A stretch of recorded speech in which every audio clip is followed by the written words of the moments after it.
Patris et Filii et Spiritui Sancti. Amém. Então hoje celebramos um Papa, Papa Marte, né? Ainda do tempo da perseguição romana. E ocasião para nós ouvirmos de novo esse texto do Evangelho que trata da indefectibilidade da igreja. Vejam, caríssimos, sejamos muito diretos e sinceros. A indefectibilidade não é prometida ao papado, mas à igreja. Parece mesmo nosso Senhor querendo avisar-nos do tempo de hoje. A indefectibilidade, repito, não é prometida ao papado. Tu és Pedro, tá? Um elemento, o homem Pedro, e com os seus sucessores todos. Tá? Tu és Pedro. E sobre esta pedra, tu és pedra. E sobre esta pedra edificarei a minha igreja.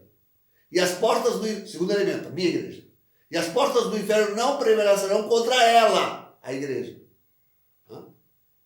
Então, a indefectibilidade prometida no texto não é ao papado, ao papa, mas é à igreja.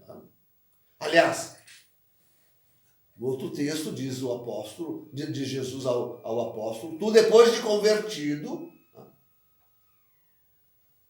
Lucas 22, 32, se não me engano, né? Cuidado, não sou padre. Então, depois de convertido, né? E, bom, quem não está convertido não pertence à igreja, não pode ser papa. Né?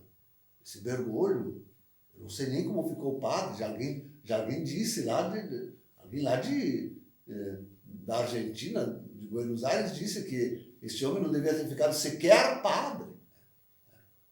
Não devia ter sido batizado. Não devia ter sido batizado. Com certeza não. Não devia ter sido batizado. Esse ímpio, odiador da igreja. Claro que resta sempre aquela questão de Bento XVI. E tem aparecido forte, tem muita gente teimando, como digo eu, teimando mais do que Bento, de que ele é ainda o Papa da igreja, né? Está vivo o homem. Como eu digo, enquanto ele não morrer, podemos ficar na expectativa de que ele diga, não, eu fui forçado e por isto. Né? Claro que mesmo depois da morte, nós podíamos o julgar com todas as provas de ciências de que, de fato, não foi de livre e espontânea vontade, ele foi forçado. Mas a questão é que, enquanto ele não tomar uma atitude em vida, enquanto ele tiver... Vejam, queridos, tem esse elemento que é importante. Enquanto Bento XVI estiver tirando o seu solo ideal para Francisco, chamando ele de Papa, e aconselhando os fiéis a se submeterem a este ímpio, cada coisa que ele faz disto, cada vez que ele recebe lá este ímpio com os novos cardeais, e se junta a este ímpio para dar a bênção a eles, cada vez que ele faz, ele está, na verdade, reforçando e fazendo de novo a sua renúncia. Está, de novo, renunciando. Está convalidando, se diz em direito, está convalidando a renúncia feita. Esse é um ponto a considerar. Precisamos considerar. Ele tem continuamente convalidado a sua renúncia. Embora alguém pudesse dizer que ele tenha continuamente também nos avisado de que não renunciou. Seja porque se veste ainda de Papa, porque, por engano, esses dias ele escreveu PP Bento XVI. PP é pastor dos pastores, né? Bento XVI, como? Ele não é mais o pastor dos pastores, renunciou. Como é que foi assinar PP Bento XVI? Não é mais pastor dos pastores. Então, por mais... também ele continuamente tenha como que anunciar, validado a sua renúncia, vai dizer, validado o seu pontificado. Quer dizer, é muito confuso, muito confuso, muito confuso. Mas tem um terceiro ponto que devemos examinar, isto é, mas de que adianta que, digamos, que Bento XVI é o sumo pontífice, sempre continua sendo, que a sua renúncia não foi válida e que esses gestos de validação do seu pontificado que importam, de que adianta tudo isso se a direção efetiva da igreja está sendo feita pelo antipapa? A direção efetiva da igreja, quem está lançando documentos, quem está dirigindo, quem está desmantelando, quem está desfazendo, quem está... É esse antipapa. É esse antipapa. A que serve? A que adianta? Se efetivamente as leis estão sendo mudadas por este homem, a moral já não existe mais, a heresia e caindo nela todos os cardeais, bispos e padres.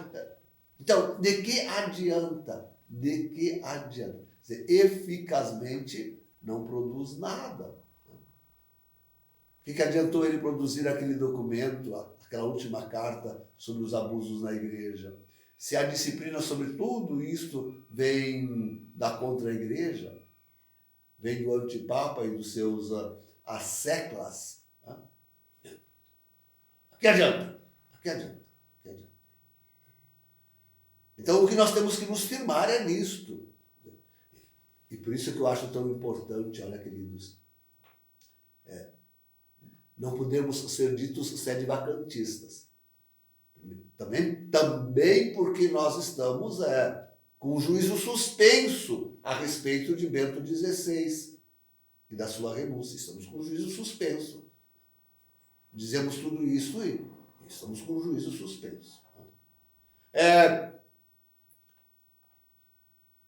Mas também porque a igreja não pode ficar à deriva, isto é, sem um timão, isto é, sem uma direção única, de unidade, que provoque, que faça a unidade, não a heresia, não o cisma, mas que faça a unidade. Não pode ficar por longo tempo, como os sede-vacantistas fazem, negando o Vaticano II e todos os papas conciliares. Então, a igreja não pode ficar há tanto tempo assim, 50 anos já, sem a alta direção, ou antes sendo dirigida por antipapas, porque seriam todos antipapas. Mas aí, se esses quase 7 anos do antipontificado de Francisco já nos massacra, quer dizer, claro que sempre devemos distinguir Francisco como um falso profeta, porque todos os antipapas anteriores, e claro que não vou incluir aqui nessa reflexão os papas conciliares, mas sim aqueles 37 outros que na história da igreja foram constatados como tais, todos estes antipapas amavam a igreja e se aferravam, como digo, ao papado para preservar o papado e a igreja. Enquanto que este, único no seu gênero, este antipapa, ele é o falso profeta, está efetivamente destruindo o papado e a igreja.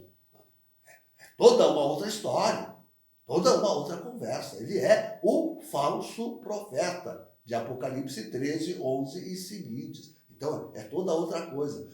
Claro que, sob uma ação tão forte se a igreja já está reduzida a um mínimo, praticamente sem bispos, praticamente sem padres. Quer dizer, a igreja não pode... As portas do inferno prevaleceriam contra a igreja, acabaria por perder-se a fé católica. Não é isso que ele quer fazer no Sínodo do Pão Amazônico? Voltar ao paganismo, perder completamente a fé católica. Um outro Deus, uma outra revelação que não é a católica divina. Então, o paganismo, é isso que ele quer. É isso que ele está procurando. E a igreja iria toda, não pode. Aí as portas do inferno prevaleceriam contra a igreja. Por isso não pode, a longo tempo, se protrair essa situação. E por isso avisamos e anunciamos, estamos no fim do mundo.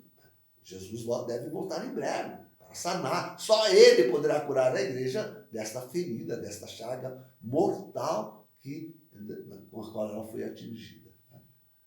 Só a presença, só o retorno de Jesus em glória e majestade poderá sanar a igreja. Não há dúvida. Nós vemos isto. Por mais que se denuncie, por mais uns poucos que não temos sequer a mídia do nosso lado, sequer a mídia nós temos do nosso lado. Nos esforçamos aí com esses meios sociais, mas mesmo aí, tão poucos.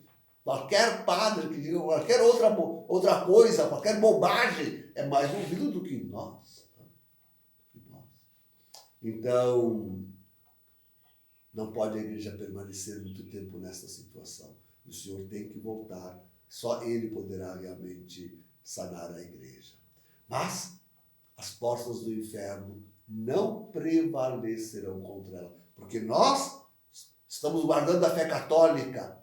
Nós queremos preservar a fé, os costumes, a moral, a doutrina, os dogmas inteiros da Santa Igreja Católica e nos colocamos sob o seu magistério, nos colocamos sob o seu magistério, humildemente nos colocamos ao seu magistério até Bento XVI.